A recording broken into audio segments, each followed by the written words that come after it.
¿Qué tal? Muy buenas noches, bienvenidos. Ya estamos en vivo después de cerrar la jornada bien informados, con todas las noticias. Estamos nosotros para algún análisis mayor de temas de agenda, de temas de actualidad político, social de nuestra provincia. Hola, Pepe. Buenas noches. ¿Todo bien? Muy bien, con un poco de calor, pero bien, acá estamos anticipando ya los temas. Lo que va a ocurrir esta noche en el foro. Ya está Alejandro Fidela, el secretario general del Sindicato de Trabajadores, Peones y Afines del Mercado Central, quien en los últimos días fue detenido. Estuvo precisamente en esa condición por 2 días, 48 horas, fue liberado ayer y hay muchos interrogantes al respecto. ¿Qué pasó con este sindicalista que además integra la conducción provincial de la CGT Misiones, encabezada por José Milciades Jiménez, quien precisamente debió realizar gestiones para lograr su liberación en el día de ayer? Nos va a contar Alejandro Fidela de esa situación dentro de instantes. Bueno, vamos a estar charlando también con la gente que va a participar de estas elecciones que se va a realizar en el ámbito del Consejo General de Educación el próximo día jueves. Vamos a tener la presencia de representantes del Frente Gremial y también del Movimiento Pedagógico de Liberación. Así que este tema importante para los educadores de la provincia de Misiones vamos a estar tratando esta noche en el foro. Después lo vamos a tener también al diputado Claudio Wiplinger, el referente del Partido Trabajo y Progreso, que en los últimos días, después de haber participado de una reunión de la Juan Domingo, vinculado cada vez más oficial o formalmente a la candidatura presidencial de Scioli, tuvo un cruce con la Unión Cívica Radical Misionera, que ayer emitió un documento criticándolo a Wiplinger por sus críticas a su vez al centenario partido y reclamándole una postura ideológica y también criticándole su neooficialismo. Bueno, vamos a hablar con Wiplinger sobre cuál es hoy la postura política del Partido Trabajo y Progreso y ya también mirando hacia las elecciones del año próximo. Bueno, en realidad Wiplinger también tuvo algún cruce con gente del oficialismo de la provincia de Misiones, hizo unas críticas bastante duras con respecto a las cataratas, a lo que se gestiona en ámbito comercial en las cataratas, involucrando a la empresa del gobernador de la provincia. Fue contestado por Eduardo Torres, presidente del IPLIC. Así que, si bien fue Kramer, en realidad no puntualmente Wiplinger, pero también se podrá hablar de ese tema porque creo que tienen consonancia ambos diputados que integran el bloque del Partido Trabajo y Progreso. Así que temas interesantes, importantes, y vamos a hacer también un análisis político de lo que va a ocurrir el año próximo en ese ámbito.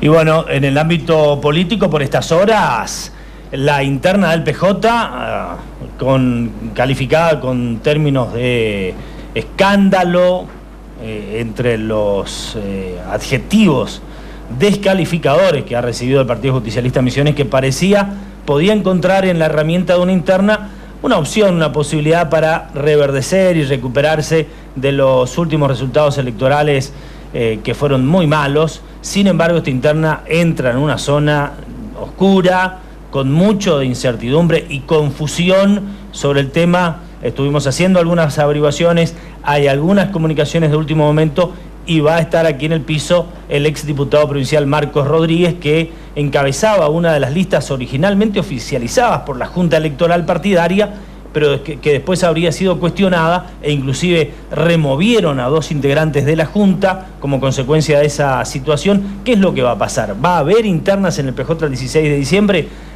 Lo vamos a comentar esta noche y lo vamos a hablar con el candidato de la lista Luche y Vuelve, que se presenta, según dicen también desde el ámbito oficialista, avalada o apoyada por el gobierno, por el partido gobernante. Bueno, tal cual y habitualmente lo hacemos en el foro, le damos continuidad a los temas que tratamos la semana anterior y este tema puntualmente, que es un tema que concita la atención de la sociedad de la provincia de Misiones, es el tema María Obando.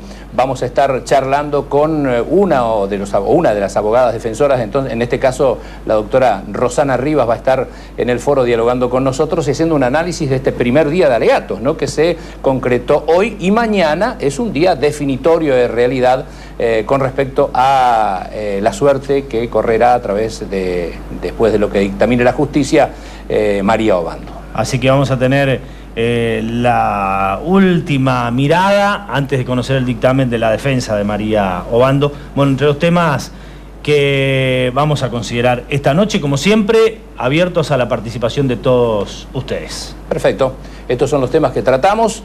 Esta es la primera pausa, la próxima que vamos a hacer, y ya volvemos con nuestros primeros invitados.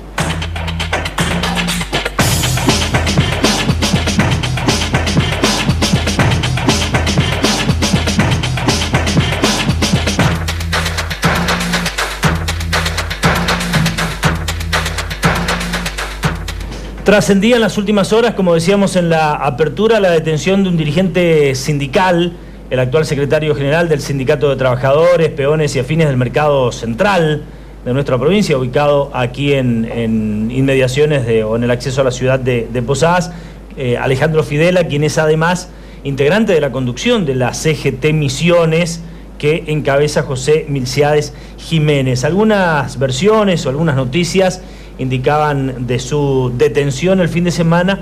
Algunas de ellas señalaban que había sido como consecuencia de una presunta agresión a una puestera del mercado, pero la verdad que un tema, por todos los antecedentes que tiene el mercado central, por la serie de reclamos que se vienen dando desde el sector laboral y desde el sindicato que encabeza Alejandro, que merecen ser tenidos en cuenta aquí en el foro, y por eso le preguntamos a Alejandro Fidela, ¿qué pasó? ¿Cuál fue el motivo por el cual estuviste detenido prácticamente 48 horas o 2 días? Sí, buenas noches. Buenas noches, gracias por la invitación. El motivo es que nosotros venimos denunciando trabajo en negro, trabajo infantil, y bueno, yo le he traído las pruebas para que tengan conocimiento de que esa funcionaria, esa operadora, es hija de una funcionaria del IPS. Y es una operadora que ha cometido delitos de todo tipo. Y cuando nosotros empezamos con el tema del escrache, porque los operadores que están cumpliendo con los requerimientos que le dio el Ministerio de Trabajo, esta señora no se quiere acoplar al sistema porque tiene que blanquear a sus trabajadores, porque tiene que disminuir las cargas horarias y no puede tomar más menores de edad.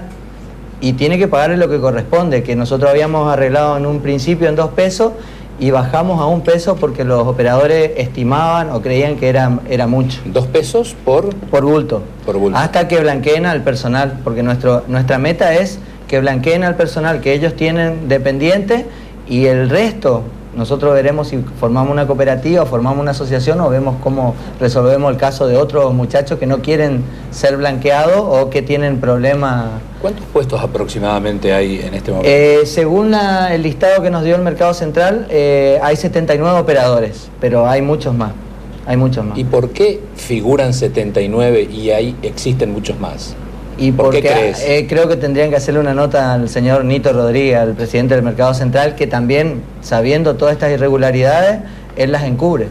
Lo que te pasó el fin de semana con esta detención, ¿crees que consecuencia de toda la lucha que vienen desarrollando, Por supuesto, de los reclamos y protestas que vienen llevando? No cabe duda que es la criminalización del reclamo de la protesta de los trabajadores. Vos encabezás un sindicato que tiene importante representación, digamos, ¿es el sindicato único de los trabajadores? Es el sindicato, nunca hubo un sindicato en el Mercado Central. Hace 27 años de la creación del mercado, nunca existió una representación o un representante de los trabajadores. Y por ese motivo a mí me prohibieron una temporada el ingreso al Mercado Central, que también motivó una denuncia, hay un acta, que está todo en el Ministerio de Trabajo. Hay violaciones de derechos humanos, hay trabajo infantil dentro de un predio que es estatal. Y nosotros esto lo venimos denunciando no de hoy, de hace mucho tiempo, y ahora el Ministerio de Trabajo nos está dando una mano grandísima para solucionar este tema, porque antes había mucho miedo. Cada vez que entraba al Ministerio de Trabajo, los operadores mandan a esconder a sus trabajadores. Y ahí es un predio bastante grande y es difícil, a ellos se les torna difícil esta tarea. Ahora con el sindicato dentro, con registros que vamos llevando, estamos anotando, estamos descubriendo un montón de irregularidades y esto no le gusta. ¿Cuándo conformaron el sindicato, Alejandro? Aproximadamente en enero, febrero de este año. Ah, de este año. De este año. Nuevito. Es nuevo. ¿Y a cuántos trabajadores actualmente estaría representando? Y nosotros en el mercado central todavía no tenemos la cifra exacta de trabajadores, pero estimamos que hay unos 500 trabajadores. Pero ¿y en el sindicato a cuántos lograron ya aglutinar? 300, 320, 350 aproximadamente. Una importante Pero representación. la mayoría está en negro. O sea, nosotros la otra cosa que reclamábamos era que el 90% de los trabajadores del mercado central están en negro. ¿90%? El 90%. Estos reclamos, y ese es el punto clave, que nosotros queremos el blanqueo de los trabajadores que están en los locales en forma dependiente. Si ellos están pidiendo que formemos una cooperativa, pero si nosotros formamos una cooperativa, nosotros le desligamos al operador o al patrón, le liberamos de tener un empleado en blanco. Bueno, pero hay dudas también con respecto a las conformaciones de las cooperativas de trabajo, justamente, ¿no?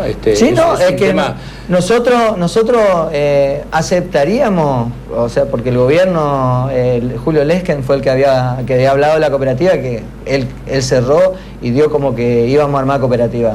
Yo claramente le dije que no era así. Nosotros queremos el blanqueo de los trabajadores, de los dependientes, y los que sobran haremos una cooperativa o una asociación o lo que nosotros creamos conveniente. Ahora, Alejandro, decías que a través del Ministerio de Trabajo se está tomando otra actitud y ya hubo algún avance, se está comenzando a dar algún paso. Hay operadores que se han presentado, por ejemplo Rafael Buchuk, Luis Calojero, Giovanni Especia, Barreto en realidad siempre tuvo en blanco a sus trabajadores, o sea, eso me consta. Y ellos han aceptado, y hay otros operadores como la señora Adorno, como la señora Enrique, que no aceptan el cambio, no aceptan blanquear. Ellos piensan que estamos todavía en la época de antes, de que se podía tener un esclavo. Nosotros no somos esclavos, nosotros somos trabajadores. ¿Y la conducción del mercado central? No se metió y ha metido palo en la rueda. El directorio del mercado central, he recibido una agresión, tengo la denuncia por acá, de Julián Rodríguez, que es uno de los directores, recibió una agresión física. ¿Es familiar del presidente? Creo que no son familiares, pero tienen el mismo apellido. Recibió una agresión física por parte de él y realmente no nos dejan trabajar. O sea, el directorio del mercado central, en vez de ayudar, en vez de colaborar, ellos están produciendo choques entre operadores y trabajadores. Ahora no trabajo más en el mercado, estoy changueando, o sea, ahora sí soy changarín. Yo trabajé en el 2000 y hasta el 2003 trabajé para González, luego trabajé para la familia Mengual, que se llamaba Don Ochoa el negocio, trabajé por 5 años, y luego trabajé para Bonino hasta el 2010, que me prohibieron el ingreso, y luego ingresé a trabajar con camiones. ¿Pero por qué te prohibieron el ingreso? Por querer armar el sindicato. Ah, ya, porque tenías esas intenciones. Sí, porque nosotros hicimos la denuncia en el INADI, que Soledad Adorno salió en contra mío, o sea, fue testigo del mercado, diciendo que yo era un comerciante y no un trabajador. Alejandro, ¿y el sindicato finalmente fue reconocido? Está reconocido por el Ministerio de Trabajo, exactamente. Y nosotros lo que estamos esperando es la inscripción gremial. Nosotros tenemos la inscripción simple, que ya estamos trabajando como sindicato. Y bueno, estamos peleando por los derechos de los trabajadores. ¿Y cómo se produjo tu detención? ¿Qué motivó una denuncia de una agresión? La denuncia es que yo le amenacé a esta señora, que fui al local de ella, que tiene 7 cámaras. Ahora le pedí al abogado que pida la filmación de las cámaras del local de ella, porque ella dice que yo fui al lugar. Es cierto, fui al lugar, pero ella no estaba. Y hablé con una de las testigos de ella, pero nunca entablé una conversación con ella. Es más, desde que se creó el sindicato nosotros no hablamos con esta señora, porque ella no se presentó al Ministerio de Trabajo ni a la reunión que nosotros tuvimos el día lunes pasado, no el feriado, el anterior. Sí. Tuvimos una reunión con varios operadores en la que tampoco ella se presentó. Y sin embargo después te sorprende con esta denuncia. Exactamente, me sorprende y tengo testigos. Esos son algunos de los testigos que recopilé, que van a hablar de ese día que fuimos, de esa madrugada que fuimos al puesto. ¿Y la policía automáticamente ¿Dónde se produjo tu detención? En mi casa. El oficial Rojas se presentó a mi casa, me dijo, me golpeó la puerta, yo estaba acostado, era la siesta, y me dice que yo lo tenía que acompañar para notificarme de una denuncia. Y yo me reí y le dije, ¿quién me denunció? Me dijo Soledad Adorno, y yo le dije, bueno, me vas a llevar detenido entonces. No, me dijo, es para notificarte nada más. Yo agarré, saqué mi documento, llevé mi celular, le llamé antes al abogado y me dijo, si es una notificación no te pueden detener. Y le pregunté el motivo, era amenaza. Bueno, me fui con ellos a la 10ª y me detuvieron. O sea, me dijo, estás detenido. Me hizo firmar la detención. Cuando fueron a tu casa te dijeron que era para una notificación nada más, pero cuando llegaste a la comisaría... Cuando llegué a la comisaría, el oficial Rojas me dijo que quedé detenido. Y me llevaron a la 8ª. O sea, porque en la 10ª está la cárcel, están refaccionando. Así que me llevaron a la 8ª y en la 8ª me quedé hasta el día lunes al mediodía. 2 días. Sí. Y finalmente lográs tu liberación como... Con la gestión de la CGT, del abogado de la CGT y el abogado de camionero, que hablaron con los secretarios del juez y no sé qué otra gestión habrán hecho. Que son parte de la CGT Misiones que vos integrás. Exactamente, de la CGT de Jiménez. La encabezada por José Jiménez. Bueno, una situación entonces que, amén de lo laboral, que decías que en el Ministerio de Trabajo hay una actitud y se está comenzando a tener en cuenta los reclamos, no así de la conducción política del mercado central. Exactamente. Hasta el momento. No tuvieron la misma aceptación y reconocimiento. Y creemos que fue una maniobra amparada por el presidente del mercado, porque el día sábado a mí me avisaron de que el presidente anduvo con los policías, anduvo con la operadora y el señor Nito Rodríguez, Juan Ramón Rodríguez, estuvo operando todo el movimiento con la policía. Entonces creemos que fue un acto político y para amedrentarme o para buscar acallarme. Porque a veces cuesta entender, ¿no? ¿Por qué razón el presidente del mercado no quiere que se conforme un sindicato y que los empleados estén en blanco? Porque en realidad lo que impulsa al gobierno justamente es eso. Hay una especie de contradicción. Lo que pasa es que cuando se blanquea a un empleado, el señor Nito no puede prohibirle el ingreso. Yo he presentado una denuncia en la justicia por asociación ilícita al señor Nito Rodríguez por faltar a su deber de funcionario público, eso está en la justicia. Así que, o sea, antes que la denuncia de la señora Soledad, yo ya había presentado esta denuncia. Quizá también eso motivó de que me esté ganando enemigos. Bueno, ¿vas a seguir adelante? ¿Van a seguir? Por supuesto, tenemos más fuerza. Los muchachos querían cortar el sábado, el día de mi detención, a la noche. Querían cortar la ruta, querían tomar medidas de fuerza ya en ese momento hasta mi liberación. Hablamos con los abogados, yo le dije que no corten los muchachos, que no había motivo porque mi detención no podía quedarme mucho tiempo, porque yo no soy un delincuente y no tengo causas. Entonces sabíamos que iba a salir, si no salía el lunes iba a salir el martes.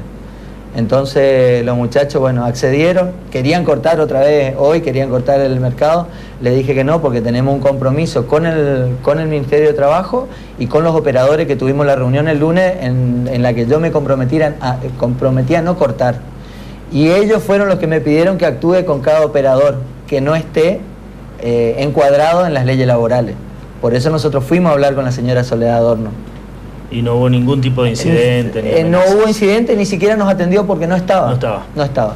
Sin embargo, después te terminó denunciando. Exactamente. Te denunció que le agrediste personalmente a ella. Exactamente, y que la amenacé de muerte. Cuando no tuviste siquiera contacto. No, y hay muchas cámaras ella tiene 7 cámaras, así que le vamos a pedir al juez, claro, le vamos a pedir al juez que por favor que vea las cámaras, a ver si es cierto, y tenemos los testigos. Ella tiene 2 testigos en mi contra, yo tengo estos y hay 20 más que están dispuestos a salir en favor de lo que fue la verdad. ¿Cómo van a seguir el accionar del sindicato? Nosotros tenemos una reunión con los operadores nuevamente el día miércoles, este miércoles que viene, a las 10 de la mañana, y veremos los pasos a seguir. Nosotros estamos abiertos al diálogo, pero nosotros no queremos más chicanas, nosotros queremos soluciones, porque ya se acercan las fiestas, después termina la temporada y nosotros quedamos con la guitarra en la mano cantando y los muchachos, ellos siguen trabajando. Porque lo que están ganando dinero en estos momentos y siempre fueron los operadores. O sea que en las próximas semanas ustedes quieren avanzar en la Nosotros, por supuesto, sí. Y hoy estuvimos en el Ministerio de Trabajo haciendo las demandas laborales y hablamos con el director jurídico del Ministerio de Trabajo y nos aseguró que ellos están impulsando todo para que se revierta esta situación de trabajo no registrado en el mercado central. Ahora, hay una cuestión positiva. El Ministerio de Trabajo está trabajando supuesto, codo a codo con ustedes. Por supuesto, nos está acompañando y la carpeta está así, porque está aceptando, está verificando que hay un montón de irregularidades que se negaba. O sea, anteriormente, antes del sindicato se negaba todo. A partir de hoy, que nosotros estamos trayendo pruebitas de todo tipo, se acepta de que hay irregularidades dentro del predio estatal. Bueno, Alejandro, queríamos exponer de esta situación. Obviamente es una de las partes. Si alguien tiene alguna otra cosa por decir diferente, por supuesto, el foro siempre está abierto a todas las opiniones con absoluto pluralismo. Con muchísimo gusto los vamos a estar recibiendo. Muchas gracias, Alejandro. Gracias a ustedes, muy amable. Alejandro Fidela, decíamos, el secretario general del Sindicato de Trabajadores, Peones y Afines del Mercado Central y además subsecretario de Interior de la CGT Misiones, estuvo con nosotros sobre un tema que recién ha comenzado a tomar cuerpo en los medios y no quisimos dejar pasar. Pausa, ya volvemos con la gente que va a participar el próximo jueves en las elecciones del Consejo General de Educación.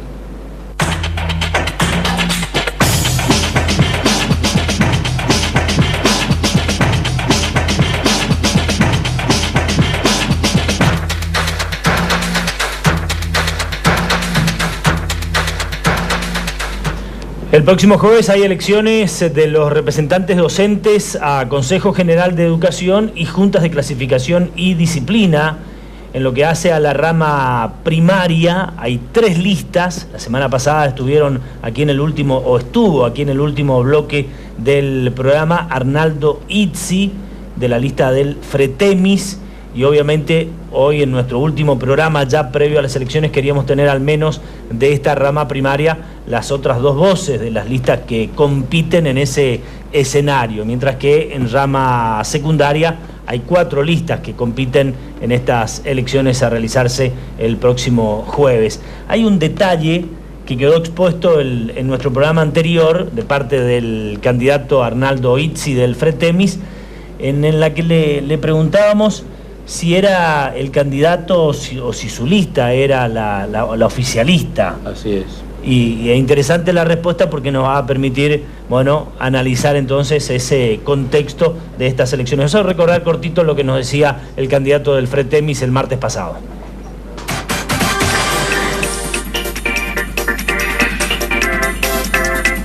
El oficialismo depende cómo se lo miren, ¿no? Cuando uno utiliza una metodología de trabajo que está basada por ahí en el diálogo, en el consenso, en la posibilidad de encontrar puertas abiertas para obtener respuestas a las demandas de un sector, y si esas demandas son atendidas, y bueno, el oficialismo será un mote que se nos ponga, ¿no? Nosotros sabemos cómo es esto. Hay 4 listas que se presentan. 4 listas en esta rama secundaria. En la rama secundaria, sí. Y bueno, ya estamos trabajando bien, recorrimos toda la provincia, todas las rutas, todas las escuelas, y la verdad que la recepción de la gente es muy buena, el docente es muy respetuoso. Por supuesto que se instalaron debates muy profundos sobre todo el proceso educativo en la provincia de Misiones y particularmente en el nivel secundario, lo que por ahí nos enriqueció aún más algunas miradas que teníamos que obviamente merecieron una revisión, ¿no? Mariana, Izzi habla de que se produjo un debate importante en los lugares donde recorrieron el interior. Ustedes también hicieron un trabajo similar. Sí, la verdad que venimos trabajando desde hace más de 3 años como representando a los trabajadores, en mi caso como delegada departamental. Hasta la fecha el recorrido es grande, y no solo para estas elecciones, sino en todo el proceso que se fue dando desde el tema del Frente Gremial. Y como dice el colega acá cuando expresa de que en realidad depende cómo se vea o no ser oficialista, nosotros entendemos que acá no se habla de oficialismo o no oficialismo. Yo creo que tiene que ver más que nada, la cuestión es si representando a un sector que se dice representar a los docentes en estos 4 años, porque acá no es que nacimos un repollo, o sea, hubo 4 años de de gobierno en el Consejo General de Educación y en la Junta de Clasificación, donde el que representa hoy el FRETEMIS, digamos, estuvo ya estos 4 años. O sea, estos 4 años fueron justamente los 4 años donde no fue la única lucha, pero fue un proceso de lucha bastante importante de los trabajadores docentes en todos los espacios de la provincia, planteando justamente mejoras salariales, pero también transparencia y un enorme grito de basta de corrupción y de clientelismo, porque lo que recibimos, por lo menos en nuestros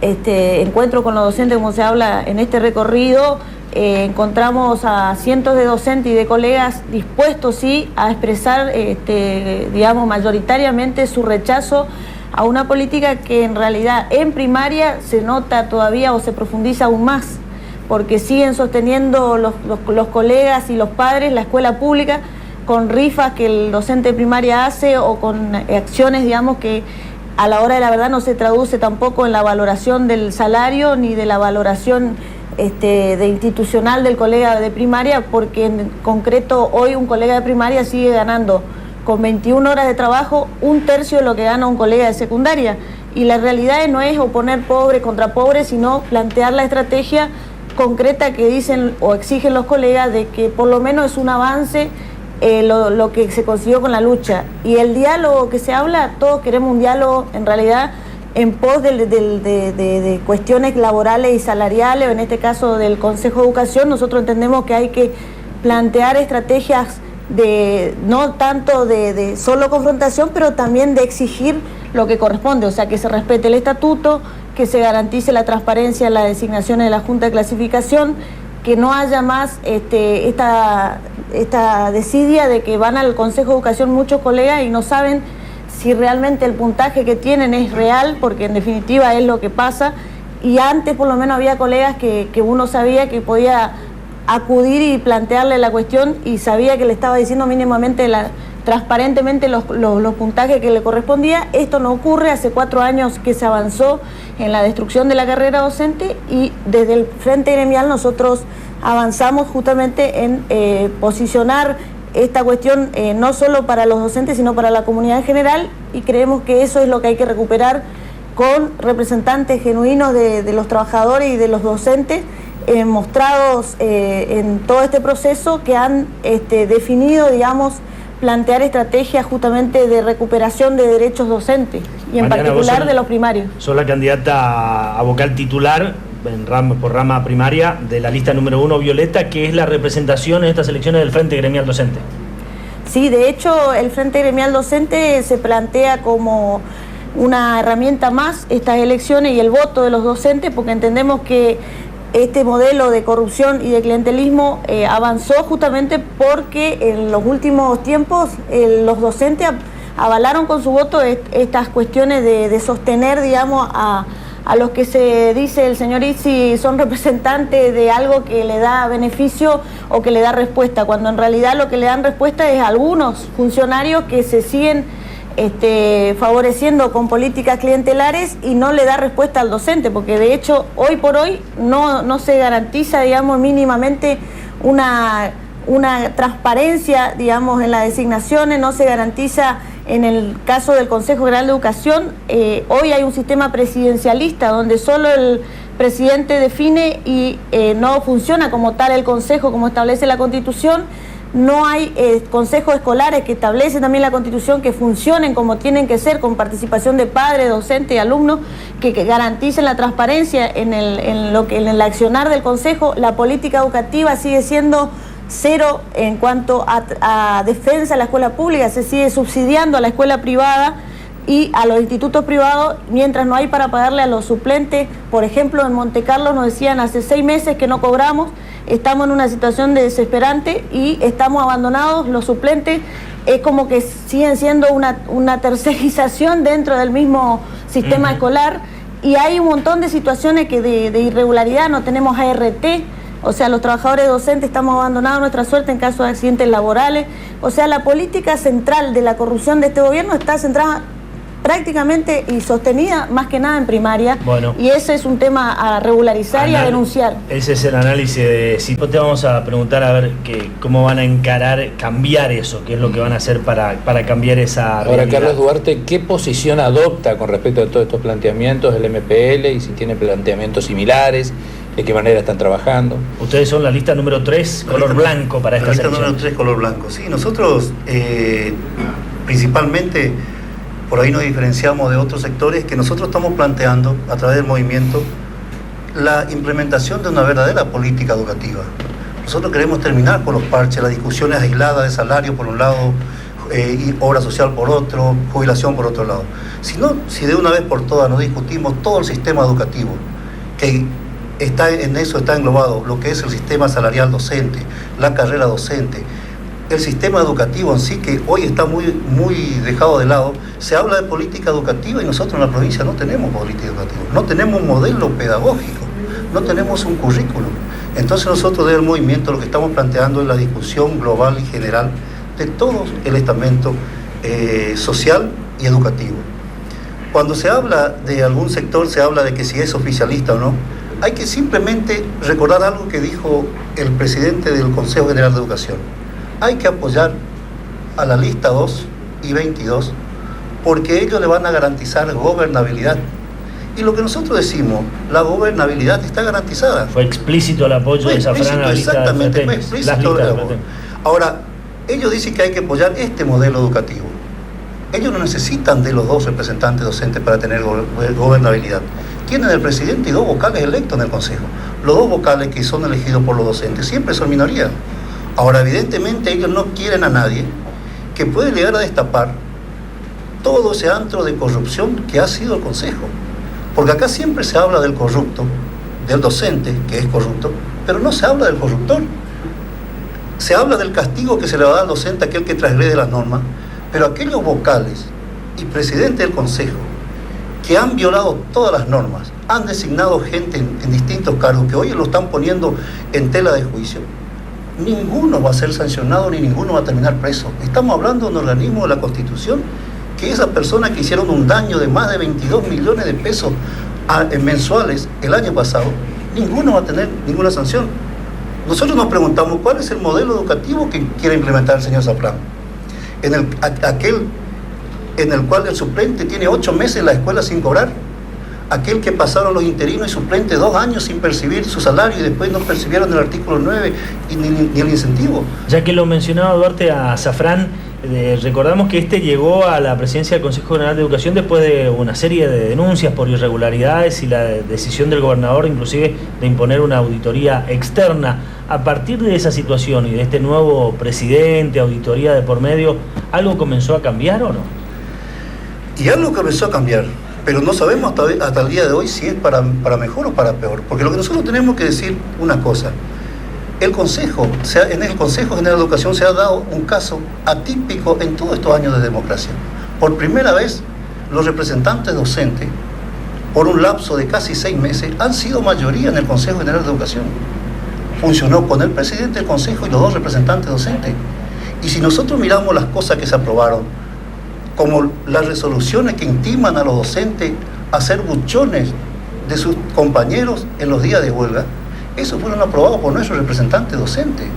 Cuando la gente dice que hay que ver si uno es oficialista o no, ¿qué más prueba tenemos de esto? Nosotros no tenemos que, le pedimos a los compañeros que no tenemos que brindarle esa carta blanca al poder político. Ellos ya tienen su mayoría. Lo que nosotros tenemos que garantizar es el poder de controlar las acciones que se hacen, porque las cosas que se hacen mal en el Consejo General de Educación las pagamos todos los docentes, no solamente aquellos que están cercanos al poder y que creen que algunos son beneficiados en algunos casos hoy, pero a la larga, con seguridad, todos terminamos pagando. Presidente, a todos. Mariana, pareciera que en su momento o en los primeros días o meses de su gestión, el contador Zafrán tenía, y esto va para los dos, ¿no?, una actitud dialoguista, concurría incluso al interior, a reunirse con los docentes. ¿Ustedes desde el Frente Gremial observaron, tuvieron ese trato, pudieron dialogar con Zafrán o no, o directamente entienden que no hubo ningún diálogo con ustedes? Nosotros entendemos que, como siempre ratificamos, el diálogo no debe ser un diálogo de sordos, o sea, tiene que ser un diálogo que en realidad, para nosotros el diálogo en sí mismo, podemos tomarnos un café, té, masita y demás, pero si no existe verdaderas convenciones colectivas laborales en nuestra provincia, ese diálogo se transforma en una mesa que es una mesa de diálogo que solo sirve para dilatar cuestiones y anunciar cuestiones que han conseguido los trabajadores en los distintos lugares de la provincia con lucha, digamos, y con esfuerzo, desde distintos sectores y desde distintas visiones, pero me parece que centralmente acá hay que decir con claridad, el señor Zafrán o el presidente del Consejo General de Educación, en primer lugar, continúa una política que desbasta la educación pública y que atenta contra los derechos elementales de los trabajadores docentes y sobre todo en primaria apunta, digamos, al terror y a la imposición del miedo como método, digamos,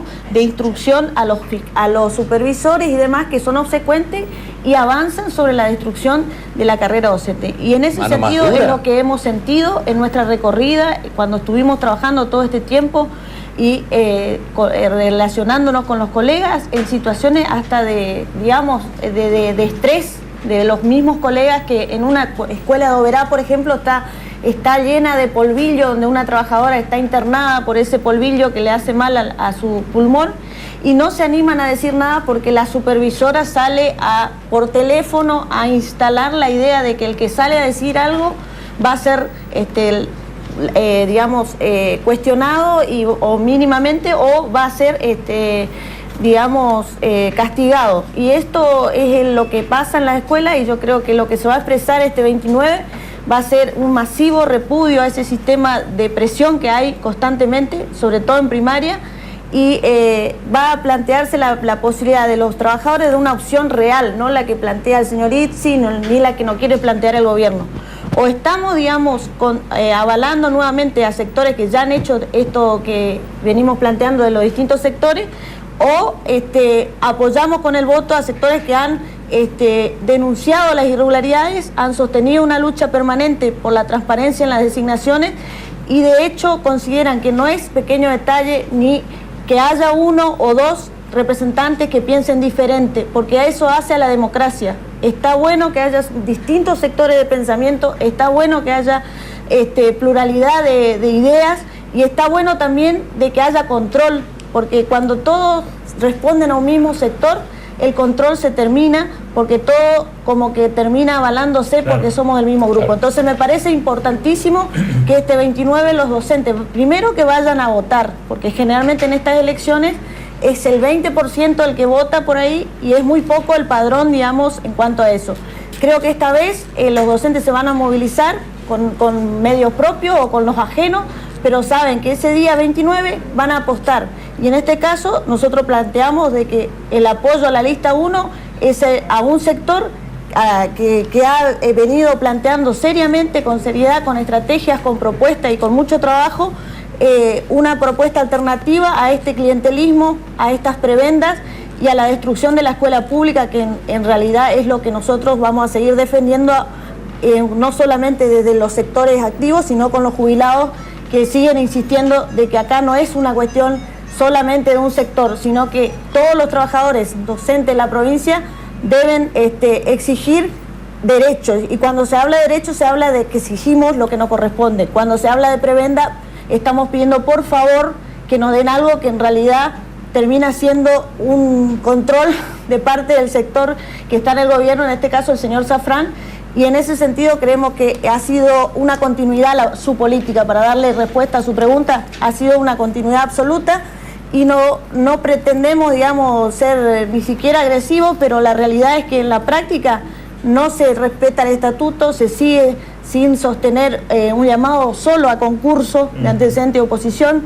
La Junta de Clasificación no ha sido investigada con todo este proceso desastroso de clientelar y demás, y no se ha hecho una sola situación, digamos, de desplazamiento como corresponde a los sin títulos, sino que han tenido que ser los colegas, los denunciólogos de esta situación, cuando en realidad lo exponen a enfrentarse contra otros colegas, que eso no debería ser, sino una política de Estado que defienda la educación pública, que defienda la transparencia en el Consejo de Educación, y desde el Frente Gremial Docente y la lista 1 en primaria y la lista 11 en secundaria, nuestros candidatos van a defender eso y van a denunciar desde adentro no solamente lo que está mal, sino que vamos a exigir con propuestas concretas que haya una modificación eso real. Decía Mariana Lescafete, entonces, sobre lo que significa votar a la lista número 1 violeta. Yo le quería preguntar a Duarte, ustedes hicieron una denuncia, o por lo menos lo publicaron en el norte, de algunas irregularidades que están notando en este ámbito eleccionario. Sí, hay cosas que para nuestro entender son pequeños actos que lo que hacen es traer más confusión a los electores. Por ejemplo, en el caso del Dorado, todos los electores del Dorado tienen que ir a votar a una escuela que está en Delicia, que está a casi 50 kilómetros. Tienen que atravesar un peaje, gente que tiene que salir de Santiago Leñero, de los distintos lugares, y que dificulta la posibilidad de emitir su voto. Nosotros no creemos que esto sea algo casual. Esto persigue un fin, que el docente ante esta posibilidad se enoje, no vaya a votar. Entonces a lo mejor la gente que pensaba votarnos a nosotros no va a votar, y como el oficialismo sabe que tiene su voto cautivo porque tiene las secretarías escolares, muchos supervisores, ¿sí? La autoridad del consejo, los intendentes, hemos visto camionetas del PROA y de la Cámara de Diputados de la provincia haciendo campaña en las escuelas, cuando parecería ser que no tienen otras cosas más importantes que hacer, que nos dejen hacer campaña nosotros los candidatos. Evidentemente a alguno no le da la cara para salir a enfrentarse con sus compañeros. Es llamativo esto, ¿no? Que los docentes del Dorado tengan que ir a votar a Colonia Delicia. Hay casos de irregulares, pero yo creo que si el docente entiende que esto es una forma de tratar de evitar que la gente vaya a emitir su voto, y que entienda que la única herramienta que tiene de cambiar este sistema que está tan perverso es a través de su voto, creo que en la jugada le podría llegar a salir mal. Bueno, creo que están hechas las definiciones, ¿no? Para que el sector docente sepa quiénes son y qué representan las 3 listas que compiten en el ámbito primario, y hay 4 de las 3 a las que hacemos referencia en el sector primario tienen su correlato también en rama media, donde se agrega esa rama secundaria una 4ª lista. Y los docentes tienen la palabra ante las urnas, donde allí deben expresarse, como siempre sugerimos, con libertad, ¿no? A la hora de elegir a sus representantes. Y nosotros, como siempre, le damos oportunidad a todos los sectores que puedan expresarse en este medio, por lo menos en nuestro espacio, y creemos que así debe ser. Por eso hemos también invitado a estos 2 sectores opositores, también hoy tanto el MPL como el Frente Gremial, que den a conocer sus puntos de vista. Un minutito cada uno para decirle a los docentes por qué quieren que les voten. Y en particular nosotros entendemos como Frente Gremial que el voto es esencial, primero para mostrar, digamos, que nos interesa seguir discutiendo en el ámbito del Consejo como trabajadores a través de nuestros representantes lo que queremos y cómo lo queremos. Y en particular para repudiar y castigar, digamos, a través de esta herramienta también que es el voto, sectores que han sido no solamente cómplices, sino que han castigado a los docentes por estudiar, por prepararse, y en lugar de ello han acomodado gente sin título y han avalado todo un sistema que no solo lo hizo el Consejo de Educación, sino con el gran apoyo de estos señores que hoy se presentan nuevamente para renovar sus votos, pero dicen que van a hacer todo lo que ya no hicieron. Nosotros creemos que en nuestra práctica hemos mostrado coherentemente, con firmeza, con unidad y sin miedo, lo que tenemos que hacer como trabajadores docentes y como representantes del Consejo General, al Consejo General de Educación en este caso, que es no ser solamente el firmante de cuestiones que define nuestro patrón, sino justamente cuestionar lo que está mal y construir desde ahí una política alternativa que defienda los verdaderos intereses docentes.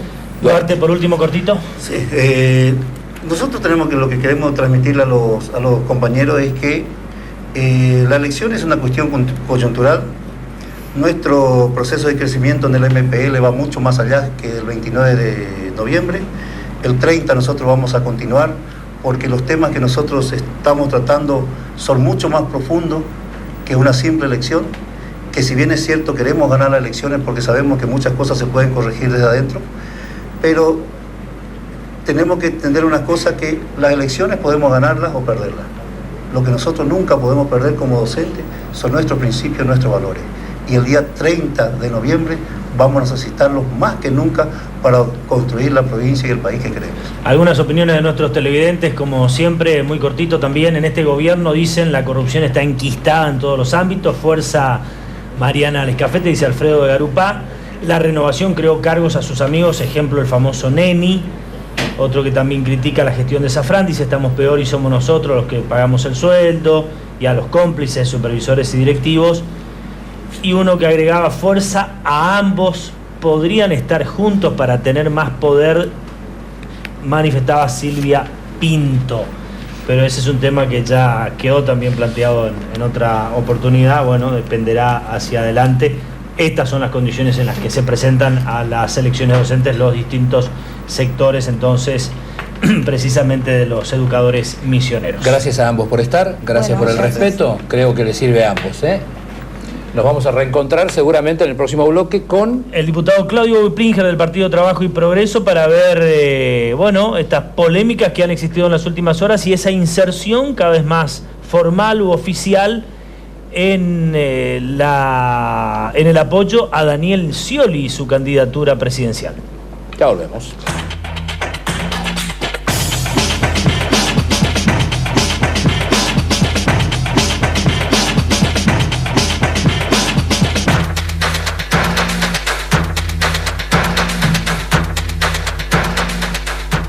Bueno, ya estamos con el diputado provincial Claudio Wiplinger, representante del partido Trabajo y Progreso, que tiene 2 legisladores en nuestra Cámara de Representantes. El propio Wiplinger, acompañado desde el año pasado, fines del año pasado, en este periodo legislativo que ha culminado en lo que hace a sesiones ordinarias por Víctor Kramer, quienes han dado a conocer un alineamiento político que todavía genera repercusiones, opiniones divididas y hasta críticas, este alineamiento con Daniel Scioli, ya que se los tenía como críticos del modelo nacional, del gobierno nacional. Y hay quienes dicen, pero si Scioli es hombre del gobierno y posiblemente el candidato del gobierno. ¿Cómo es eso finalmente, diputado Wiplinger? Nosotros seguimos siendo críticos del modelo nacional del kirchnerismo, pero separamos claramente a Scioli en este sentido. Creemos que Scioli es una persona pacificadora, y tanto así que el mismo kirchnerismo lo agrede y lo ataca permanentemente, porque por ahí le molesta que es una persona pacificadora pero constructiva, y que por ende recibe un apoyo bastante importante en la ciudad de Buenos Aires, con lo cual el kirchnerismo termina necesitándolo, pero nosotros vemos una figura que no tiene nada que ver con el kirchnerismo en sí. Sí, una figura pacificadora, una figura que entiende que el país necesita construir y necesita respetar los distintos espacios, y en eso nosotros entendemos y respetamos su decisión y su apoyo al gobierno nacional. Ahora, pero separamos. El propio Scioli en alguna oportunidad ha dicho que él será el candidato a la continuidad, digamos, de este gobierno, más allá de formas diferentes que sí lo muestran con una imagen distinta. El modelo, digamos, económico, el modelo político, más allá de un grado de apertura diferente, ¿no será el mismo? No, él fue claro, con su estilo, la continuidad con cambios. Lo dijo y lo expresó claramente, sí. La continuidad con cambios. Cuando el que le haya hecho un seguimiento a lo largo de la historia de Scioli siempre mostró matices y diferencias de la forma en que se maneja.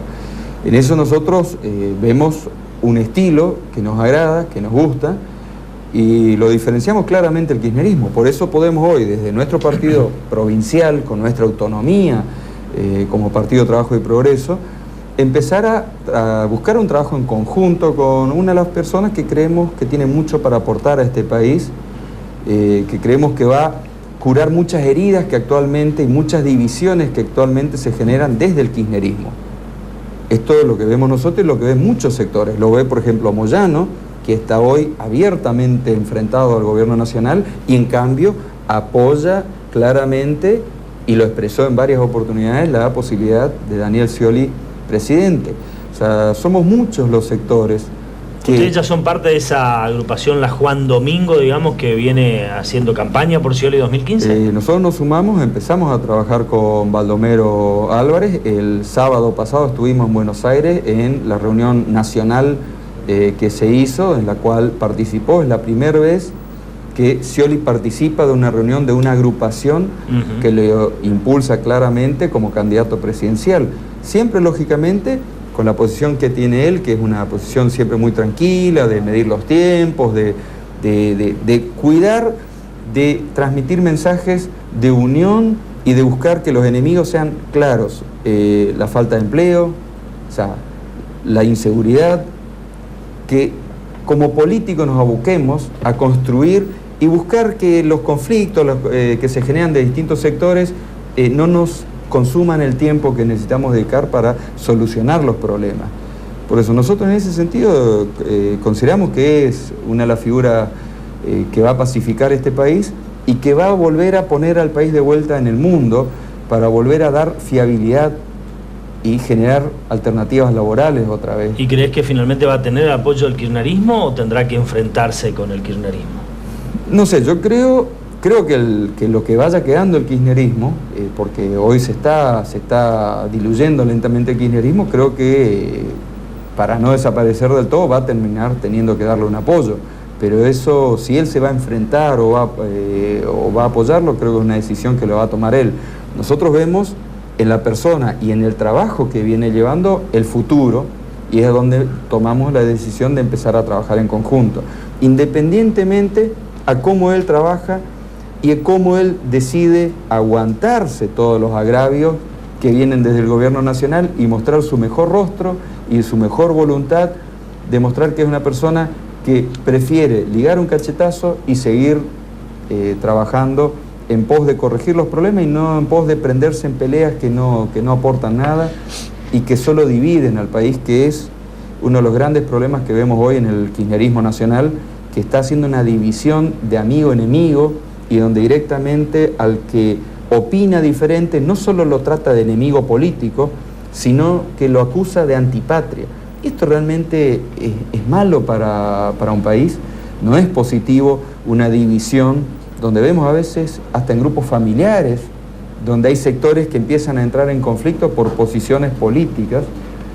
Creo que esto es malo, creo que nosotros tenemos que aprender a respetar las diferencias políticas, saber con quiénes podemos trabajar y respetar a los sectores que opinan diferentes y simplemente marcar las diferencias claramente hacia la población. Antes de irnos a lo que va a ocurrir, a lo que puede ocurrir en el año 2013 y cuál será la versión, esta versión sciolista, si se puede decir, en Misiones, me gustaría analizar, o me gustaría que me analices cómo viste la tarea legislativa de este año que está culminando.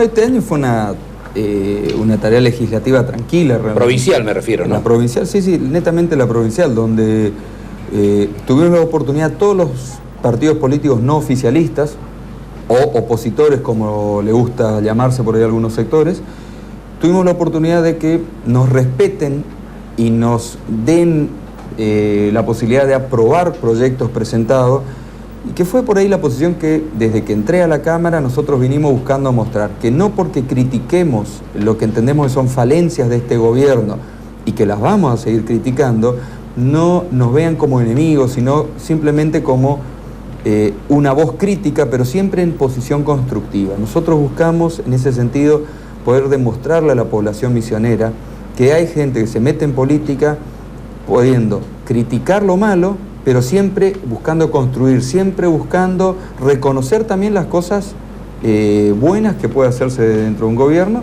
Y en ese sentido, este año legislativo, la mayoría plena del oficialismo, que hoy, si no quiere que pase un proyecto de alguno de los bloques opositores o no oficialistas, y no pasa porque no nos dan los números, eso este año reconocemos que todos, el Partido Agrario, el Unión Popular, el Partido Radical inclusive, nosotros, o sea, todos tuvimos la oportunidad de tener el apoyo en algunos proyectos que consideramos importantes y que el oficialismo entendió que eran viables y que no le afectaban, por lo visto, a su imagen política. ¿Qué proyectos, por ejemplo, destacables se puede decir que apoyaron y que pudieron llevar adelante desde Trabajo y Progreso?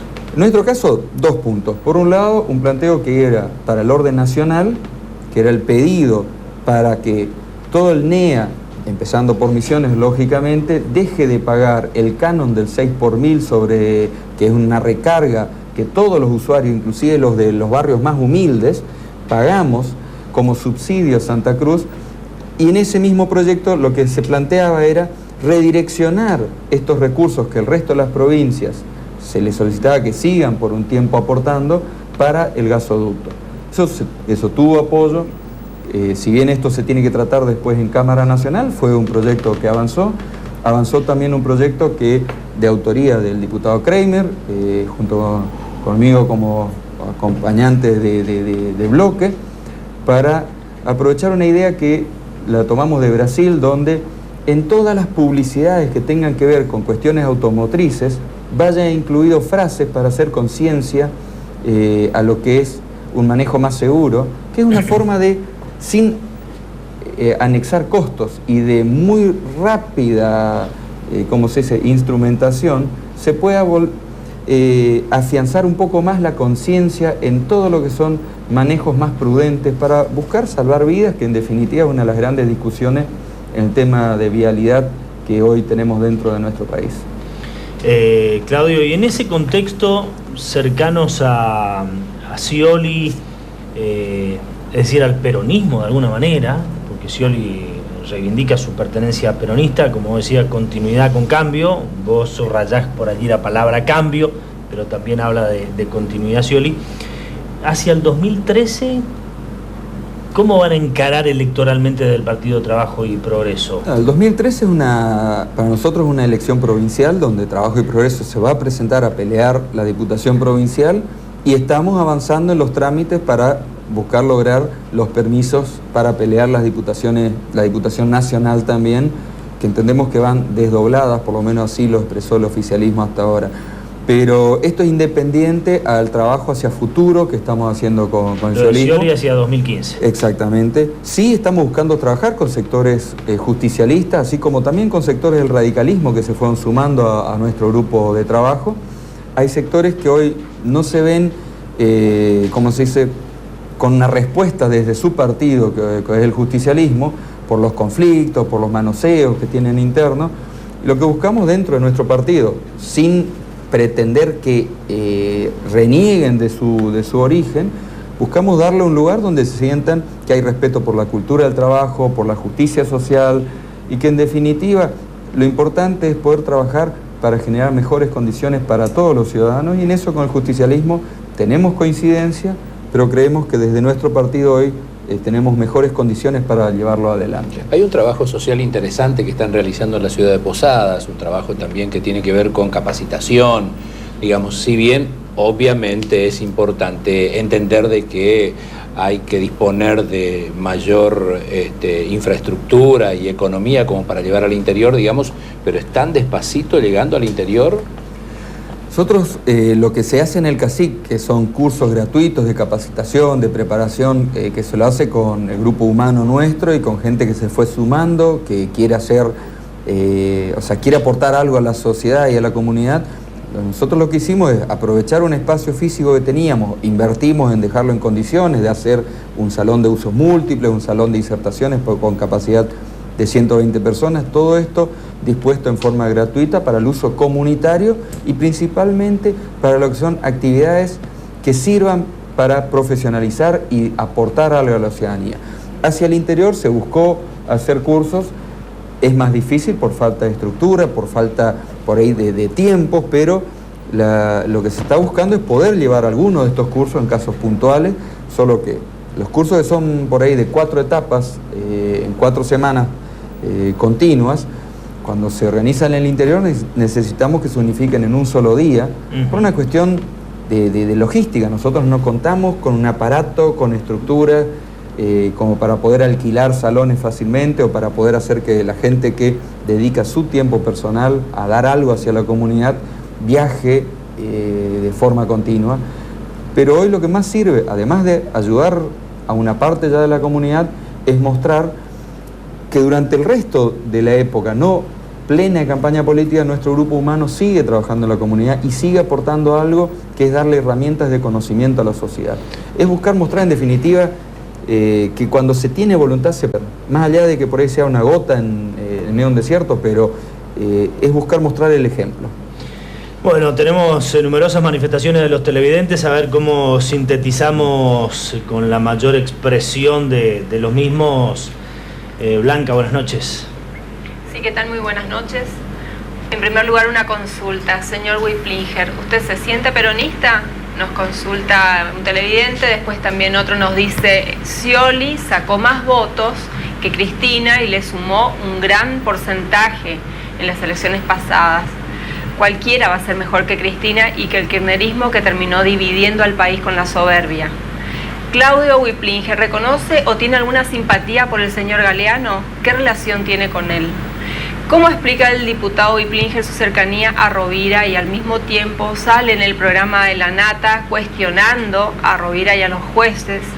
El diputado Wiplinger y Kramer responden a Rovira. Lo que Rovira no puede decir a los medios en contra de Mauri, les da letra a ellos como para que den esa información, sino que lo niegue. Preguntarle al diputado Wiplinger si tiene un lugar físico donde podemos encontrarlos y mantener una reunión o participar junto al grupo. ¿Por qué el diario Primera Edición no publica nada con respecto al bloque de la Unión Cívica Radical en la Cámara de Diputados? Bueno, varias preguntas, Claudio. Vale, voy a intentar resumir. En primer lugar, creo que lo de Galeano que preguntaba. Lo de Galeano, no sé, Galeano es una persona que yo creo que dejó mucho que desear a la población, que creía en él como un cambio, pero me parece que no, con Galeano no tengo ningún tipo de relación, ni me cae en simpatía. Tuve en su momento charlas, pero hace muchísimos años, y no tengo mayor trato. Después, a quien quiera acercarse, nosotros normalmente los martes y miércoles tenemos como día fijo, a la tarde, estamos en Avenida Lavalle, al 4031. Estamos, porque estoy yo, está el diputado Kramer, está Ricardo Correa, está parte del Grupo Humano, entonces no necesitan pedir una reunión anticipada. Se acercan a partir de las 4 de la tarde en adelante y siempre estamos ahí porque dejamos estos lugares, estos días fijos para poder justamente... ¿Qué días son, reiteramos? Martes y miércoles. El resto de los días intentamos organizarnos para viajar al interior.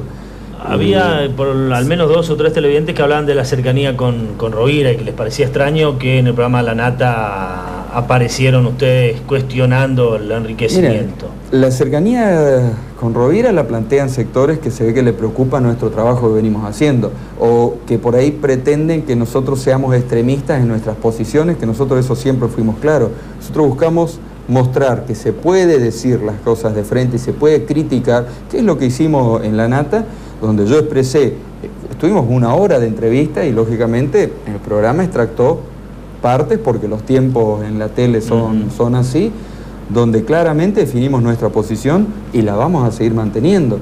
Lo que pasa es que a veces hay sectores políticos que por ahí creo que le preocupa cómo estamos trabajando, que pretenden que nosotros demos respuestas al gusto de ellos y no a la posición nuestra. Con respecto a si me siento peronista, le puedo decir que tengo un sentimiento justicialista, sí, de la justicia social, de la generación de empleo, del reconocimiento de la dignidad de las personas, en ese sentido sí. Y creemos que desde nuestro partido, desde Trabajo y Progreso, lo representamos y lo trabajamos.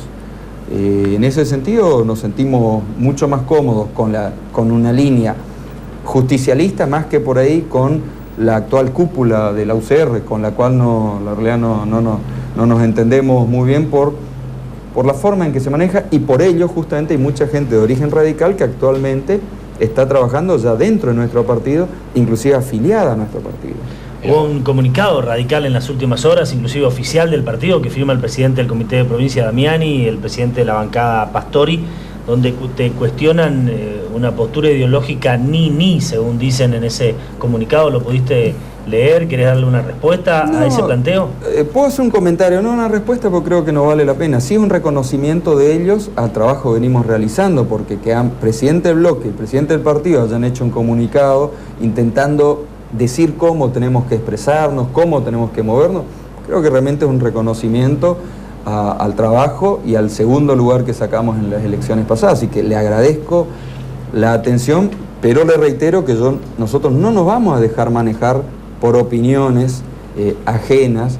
Vamos a seguir mostrando que podemos no ser oficialistas, podemos seguir criticando como lo hicimos en el programa de la NATO, como lo hago en cada programa que se toca un tema donde sentimos que hay que sustentar una crítica, pero no ser oposición por oposición. La gente, la sociedad, yo creo que reclama que quienes queremos ser una alternativa mejor al actual gobierno, tenemos que demostrar coherencia y tenemos que tampoco ser destructivos de las cosas buenas, como por ejemplo cuando se aprobó la jubilación para todo el sector judicial acá en la provincia, que es todo un sector importante ya de la provincia que logró el 82% de jubilación, que los sectores que representan al jubilado entendían como un paso adelante para seguir reclamando que el resto de los jubilados logren ese beneficio, y el Partido Centenario estuvo en contra porque estuvo en contra.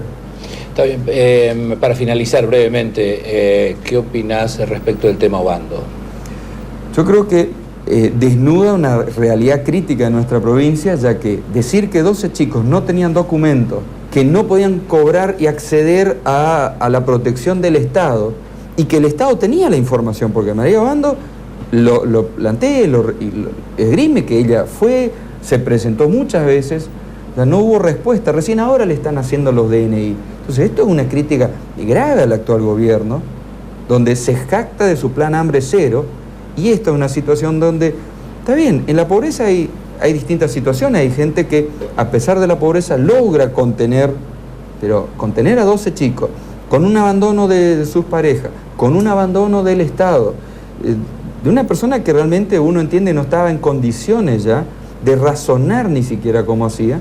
Entonces acá lo grave, más allá del accionar donde muere la chica de la señora Obando, que es lamentable, hay una realidad lamentable del Estado, donde el Estado no estuvo presente para darle una protección.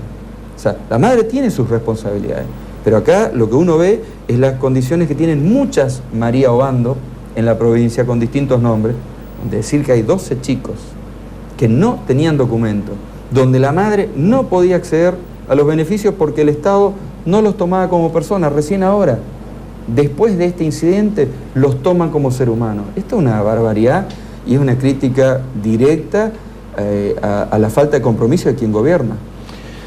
Bueno, alguien que había preguntado entre los mensajes que leía Blanca, el tema del diario Primera Edición, que no publica nada de la UCR. El diario Primera Edición publica de la UCR. Lo que pasa es que si la UCR quiere manejar el diario, sería bueno que por ahí de última hagan un diario propio. O sea, de por sí en el diario no estoy yo, está mi familia. Yo leo el diario, está permanentemente, hay notas, por ahí no los espacios, porque lamentablemente si el partido sigue haciendo doble discurso o da golpes de efecto y cree que eso son noticias, creo que el diario tiene la autonomía de ver qué cosas son noticias, qué cosas no, y el diario en realidad le publica muchas cuestiones. Así nosotros en otros medios no salimos, y si bien lo comentamos, no lo critico. O sea, por ahí expreso que yo acá en este canal, salvo en su programa, en general nosotros no existimos. Inclusive cuando se pasó el programa de la Nata, la parte nuestra, la parte donde yo hablaba, fue cortada. Entonces, bueno, es parte, no. Ramón Puerta toma esa decisión, yo lo expreso, lo comento, pero no. Intento llegar al resto de la ciudadanía por los medios que puedo, de la forma en que puedo, y principalmente vía una multiplicación de reuniones. Bueno, siguen ingresando los mensajes de televidentes, una nomás porque se expresa con nombre y apellido, dice Tito Maidana de Garupá, que hay de cierto de que será el vicegobernador de la Renovación en el 2015. De eso no hay nada, no existe. Yo estoy trabajando con mira de ser una alternativa mejor al actual gobierno para intentar llegar a la gobernación en el 2015. Eso lo tenemos bien definido y eso es para lo cual trabajamos.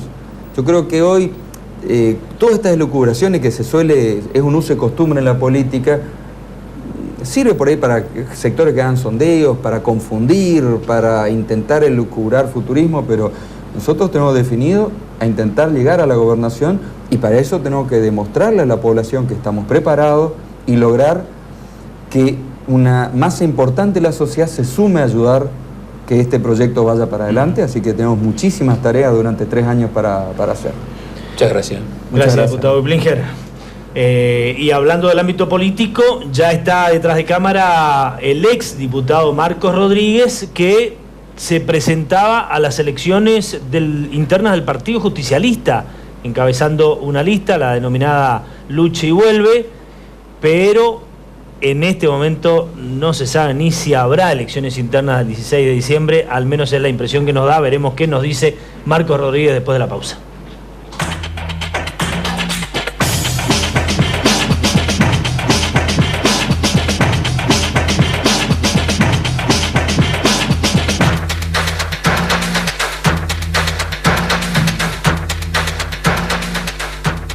Bueno, por estas horas parece que hay bastante confusión respecto a las internas del Partido Justicialista, que en su momento fueron reclamadas por muchos sectores y parecían, bueno, abrían las puertas al reencuentro de muchos afiliados y a cierto reverdecimiento de un partido muy castigado electoralmente en los últimos comicios de nuestra provincia. Pero de golpe todo volvió a oscurecerse. Y hoy por hoy, no sé, la pregunta ya es inclusive Marcos Rodríguez, quien encabezaba unas listas que se presentaba a estas internas, la pregunta ya es si habrá finalmente o no internas para ustedes, cómo está la situación y qué puede ocurrir así como están las cosas. La situación pasa por una cuestión de proceso electoral, o sea, de cuando se designa la Junta, ¿sí? La Junta es la autoridad máxima en el tiempo desde que se llama a elecciones hasta que viene la asignación de cargos. Nosotros ese proceso seguimos, ¿sí? Por el otro lado está la cuestión judicial, que mucho, no me gusta hablar, pero bueno, primero porque no soy abogado, soy maestro. Pero para resumir, nosotros recibimos, tengo un machete ya, que recibimos una notificación de la nueva Junta, que no tiene firma siquiera, donde suspenden los plazos electorales en tanto y en cuanto aparezca la documentación que fue robada. Ajá. Esa Junta está impugnada, o sea, la Junta que comunica sin firma está impugnada. ¿Por qué? Porque ellos... La nueva Junta, digamos, claro, esa que ya tuvo 2 desplazamientos, ¿impugnada por quién? Por nosotros. Por ustedes. ¿Por qué? Primero, porque destituir a 2 miembros de la Junta por no tener antigüedad, ¿sí? según es alegar su propia torpeza, porque fue designada por la misma, mismo Consejo. Porque fue conformada por ese mismo Consejo. Claro. Es más, no fue impugnado tampoco por los apoderados en su momento, ¿sí? Bueno, están vencidos, hoy vencieron los plazos de presentación de esto, la boleta, la nuestra, nosotros inclusive solicitamos el número 2 y el color azul y blanco como el gusto del peronismo y todo lo demás, la boleta azul y blanca. Esta está aprobada aparentemente, y la otra, vencido el plazo de las 20 horas, no se presentó otra lista. Pero esa es la cuestión legal. Ahora hay una suspensión. No sé qué efecto tendrá hasta que aparezca la documentación, cuándo va a aparecer la documentación. O sea, los plazos están vencidos para nosotros. Por eso te decía, fuera de cámara... ¿Sensación de que ya no habrá interna el 16 de diciembre al menos? Y creo eso porque los plazos están vencidos. Ajá. Están vencidos y bueno... ¿Ustedes en un momento dado, Marcos, ya habían recibido el reconocimiento, la oficialización de la lista? Porque en su momento sí se habló de 3 listas, pero en las que finalmente habrían sido aprobadas 2 que cumplían los requisitos. La encabezada por Juan Chirrazá, del Frente de Unidad Peronista, y la lista que vos encabezás junto a Dalmau y a Benigno Gómez. Sí, eso es así. Por eso nosotros hacemos la solicitud del número y el color. Hoy se presentó esto para su reconocimiento, cosa que no sucedió con otra lista. Eso está, ¿sí? después seguirá lo otro que son imponderables porque uno no sabe qué puede pasar. Ahora, si la Junta esta, que está impugnada, notifica sin firma de que están suspendidos hasta que aparezca la documentación y lógicamente con los plazos como están no llegamos ahí. No se llega. Dicen que esa lista de Juanchi Irrazábal, apoyada por el actual presidente del partido, Lucho Viana, creía y confiaba en que la Junta Electoral los dejaría también fuera de carrera a ustedes. Y esa decisión de Junta de oficializar la lista que encabezás habría llevado al relevo de 2 integrantes de la Junta. Sí, yo creo que yo esperaba para hoy que esa nueva Junta, que no sesionó hoy, el día de la fecha, proclamara la lista única de ellos y bueno, por las impugnaciones que... Y los dejara fuera ustedes. Claro, en primer lugar, yo tengo que, de esto sí o sí tengo que hablar, porque la impugnación es a mi persona.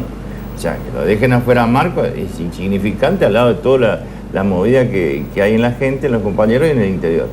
Ahora, no sé por qué, si había tanta certeza de que tumbaban mi candidatura, pasa todo lo que está pasando. Pero te digo, esto a mí no me sorprende. Ahora, también se hablaba que su lista era una lista o rovirista o renovadora, o que tenía alguna intención de incursionar desde la renovación otra vez en el ámbito del Partido Justicialista. ¿Qué se puede decir de todos esos comentarios que se escucharon en estos tiempos? ¿Qué puede decir usted? Mirá, recién le decían que Claudio era rovirista, que sería vice. O sea, son cosas que se dicen. Ahora, Pero, ¿qué hay de cierto? Porque es cierto, hasta hubo coincidencia entre quienes apoyaban la lista de Irrazábal y la propia Julia Perien, decir que ustedes representaban una lista de la renovación. Bueno, convengamos que, intento de copamiento. Convengamos que usted fue diputado provincial por la renovación. ¿En qué año? 2003, donde Juanchi fue candidato también de diputado nacional por la renovación. Claro. También. O sea, es más, yo llego a diputado provincial porque el Partido Justicialista en ese momento hace la 9x6. Yo soy el diputado que llegó sin voto, porque la renovación por el sistema DON podía meter 8 diputados. Y yo entré, yo era el noveno. O sea, se puede decir, yo hace 5 años y algo que no hablo con Rovira. Hace 20 que no hablo con Ramón. Por supuesto que yo quiero hablar con dirigentes que vienen del peronismo y hablar con los amigos es fácil. Ahora yo no tengo... Es más, yo le planteé una cuestión en la Cámara de Diputados, ¿sí? La renovación fue un sector del radicalismo, un sector del peronismo que integré yo. Yo cuando eso cambió me fui, ¿no? Más allá de la amistad con Mauri y con muchos radicales, yo no participé. Pero bueno, cuando los votos son para mí parece que son renovadores, pero cuando son para ellos, no. Ahora, yo no entiendo, yo no coincido con eso. Y ahora, lo que, por ejemplo, nos está diciendo al respecto a través de Facebook Adelina González, una dirigente de Irrazábal en Novera, afirmando que son todos empleados de la renovación, dice: Marco es afiliado a otro partido. ¿Cómo es la cuestión de tu afiliación? Sí, pero claro que sí. Ahora, cuando yo el año pasado planteo, que le contaba fuera de cámara a Irrazábal en su casa, en Guasupí, le digo: mira, ¿cómo hacemos? ¿Queremos volver al PJ? ¿Volvemos como línea interna propia o vamos con vos allá? No hubo respuesta, pero este año cuando veo acá en el programa de ustedes, estaba Guerri acá, Canata acá, el cuco del peronismo era Unión Popular. Es cierto, no pudo, tampoco pudo quedar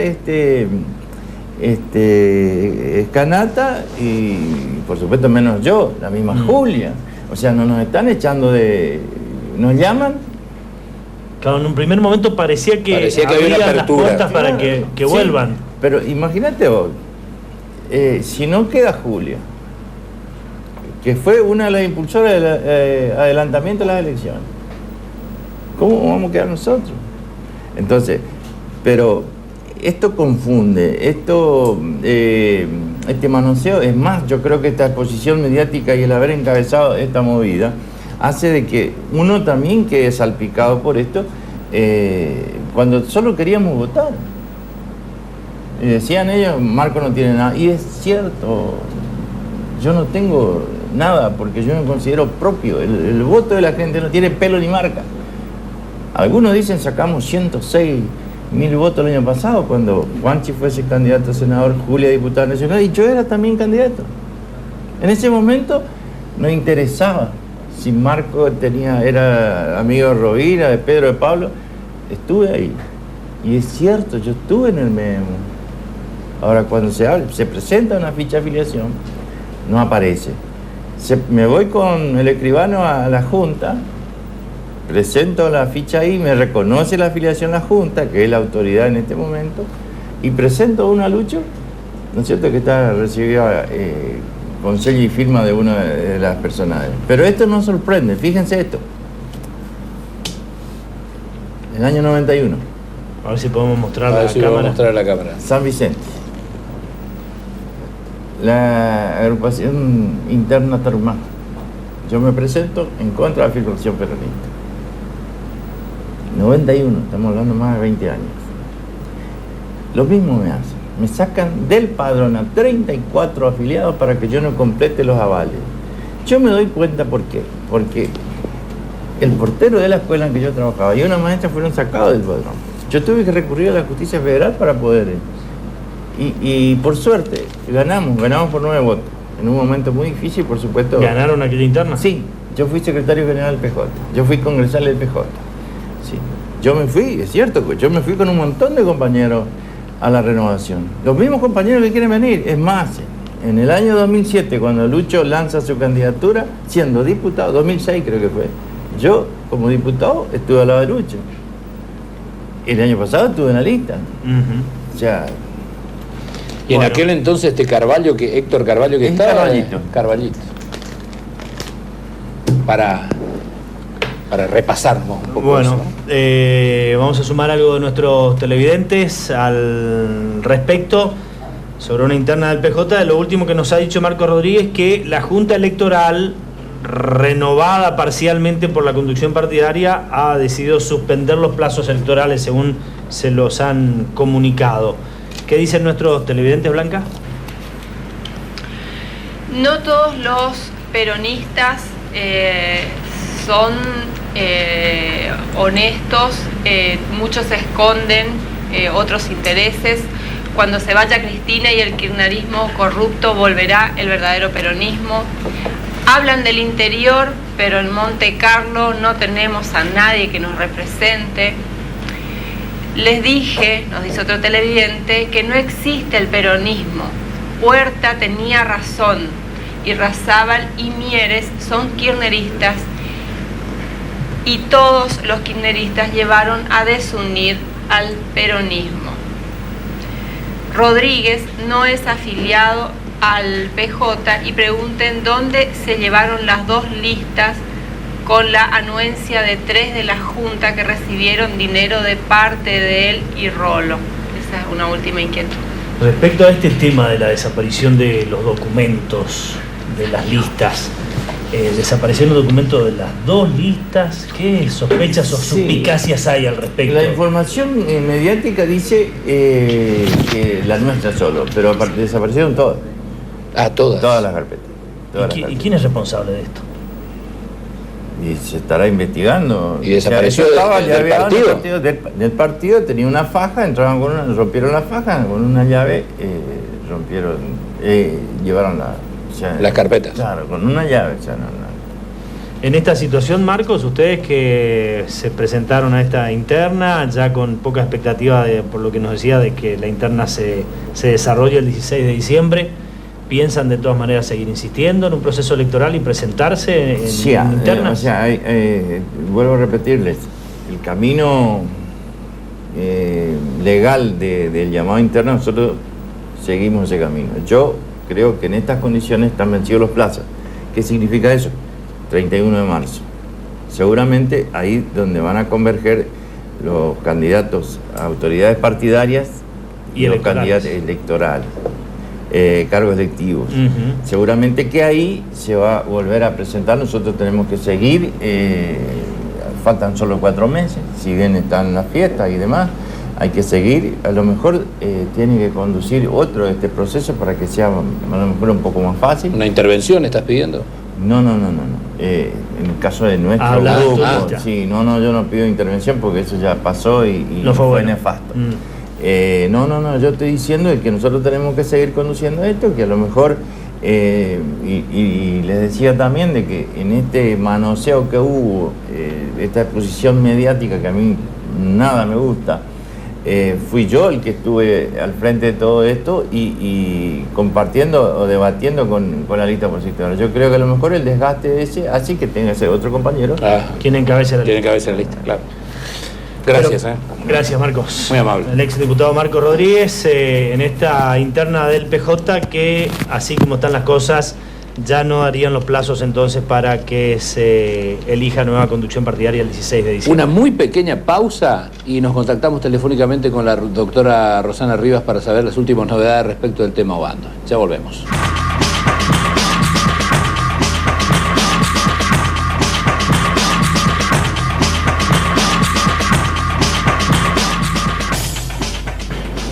Bien, como lo anunciábamos, íbamos a tratar el tema Obando, un tema que evidentemente preocupa a la sociedad misionera y que mañana tiene su etapa definitoria. Sí, hay quienes han asumido una posición e inclusive ya hay posturas enfrentadas al respecto, como también está pasando en ese juicio desde el lugar oficial, obviamente como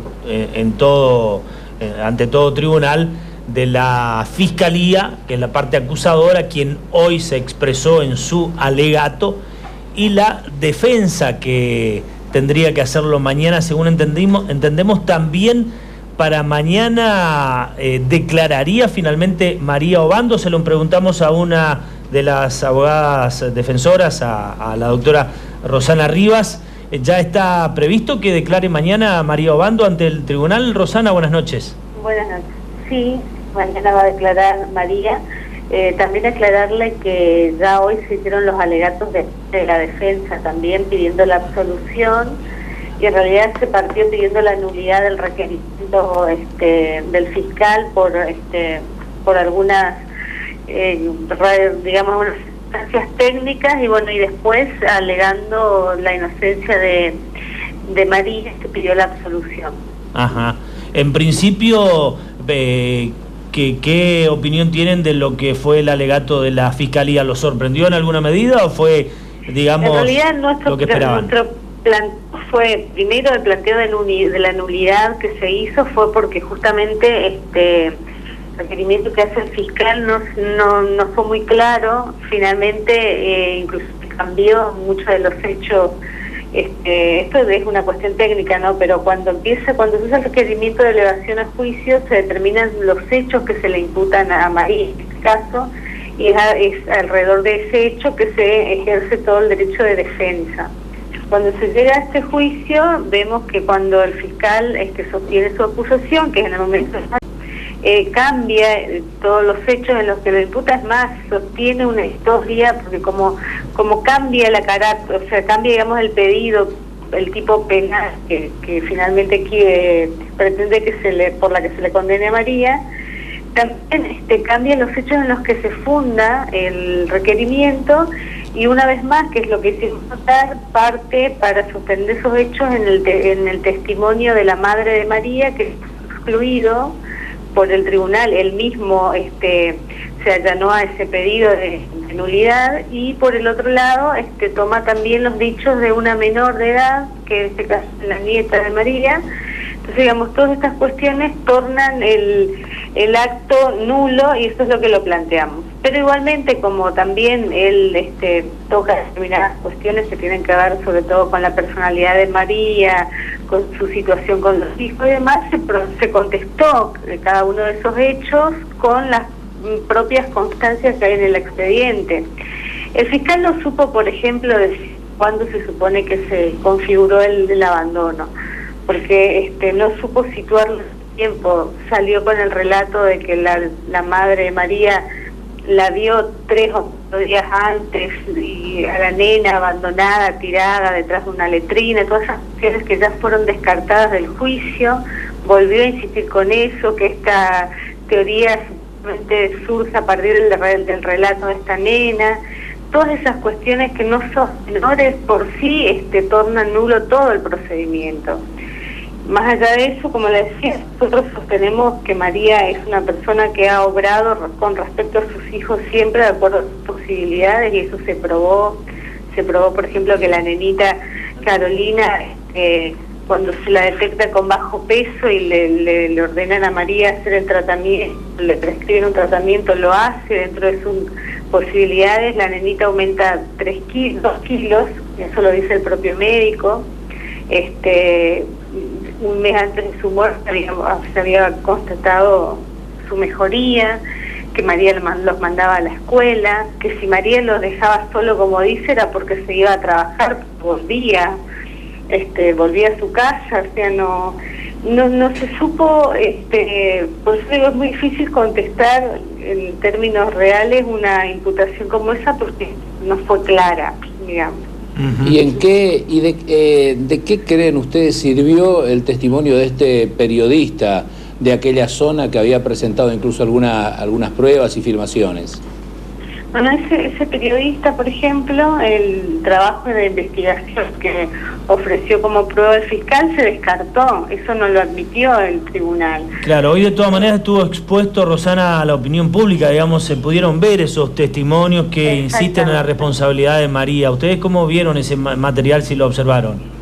Y en realidad no llegamos a vernos contactos. Ayer sé que lo pasaron por Canal 12, nos llamó muchísimo la atención porque primero que era un material exclusivo y segundo que estaba difundiendo imágenes de una menor de edad. Igualmente, por ejemplo, esto es para decir que es una investigación periodística, es muy poco seria. Esta nenita, por ejemplo, que es la nieta de María, que va también, porque dentro del expediente se incorporan muchos testimonios cuya es Julia, que es la nena, ¿no? Julia, por ejemplo, respecto a su hermanita, una de las nenitas, la primera bebé de María que fallece, cuenta en una oportunidad que la nena supuestamente había sido asesinada por su hermana Carolina, eso lo dice ella. Otro relato a través, también introducido por otro testigo, que dice que esta nena dice que a la nenita la mata el padre, y después este periodista que introduce con su cita que a la nenita, al bebé de María la mata a martillazos. Ese tipo de investigación, sin tener ningún tipo de cuidado, siendo que es una niña menor de edad, que al momento de los hechos que son los relevantes para el caso tenía 5 años. ¿Está previsto, Rosana, que mañana se dé a conocer el veredicto del tribunal? Sí, mañana ya tiene que ser. ¿Y ya se da el veredicto. ¿Cuál es la sensación o qué esperan ustedes, teniendo en cuenta que en algún momento, según declaraciones del doctor Eduardo Paredes, es como que tuvo cierta presunción de que por allí el fallo no podría ser para ustedes del todo satisfactorio? Y bueno, nosotros pensamos en un primer momento que podía darse de algún tipo de pena leve por una cuestión en realidad más bien vinculada a justificar el tiempo que ella ya estuvo en la cárcel, digamos. Sabemos que también tiene definiciones que son un poco más políticas que jurídicas, pero lo cierto es que es insostenible, absolutamente insostenible, o sea, no hay manera de fundar un fallo que la condene de ninguna manera. Entonces, hoy estamos más que confiados que van a tener que absolverla si no terminan decretando la nulidad de todo este procedimiento, este juicio. Esa fue nuestra sensación, porque hoy el fiscal no pudo sostener su acusación, no tuvo ningún elemento, todas las pruebas que él consideró que fueron relevantes fueron refutadas, absolutamente todas. No pudo probar que María era una mala madre, que en definitiva de esto se trata, parece, todo este juicio. Así que bueno... ¿Hay esperanza entonces de que mañana sea absuelta? Sí, nosotros tenemos toda la confianza en que sí, que la van a absolver. Aparte eso es una cuestión que nosotros consideramos fundamental, porque si no lo hacen, es un obstáculo para que María pueda recuperar a sus hijos. Seguro. Entonces, por ahí pasa más el interés, más que la libertad, que esto es lo que se espera también, que una vez que esté libre ella pueda volver a su vida en mejores condiciones, por supuesto, y con sus hijos, sí. Bueno. Rosana, muchas gracias, Sí, a ustedes. Muy amable. Un televidente agregaba sobre el final: ¿cómo me indigna lo que están haciendo con María Obando? El refrán dice que el que esté libre de pecado que arroje la primera piedra. Acá todos te juzgan y te señalan y se ensañan con los pobres, pero no son capaces de ir a ver en las condiciones que viven. Pregunto, los que le acusan a María, ¿no tienen en el placar un muerto escondido? Qué impotencia que me da, decía, porque se está tapando a muchos funcionarios corresponsables de esa situación social. Muy bien, ¿nos vamos? Nos vamos hasta el martes que viene. Gracias por la compañía y la participación también. Muchas gracias.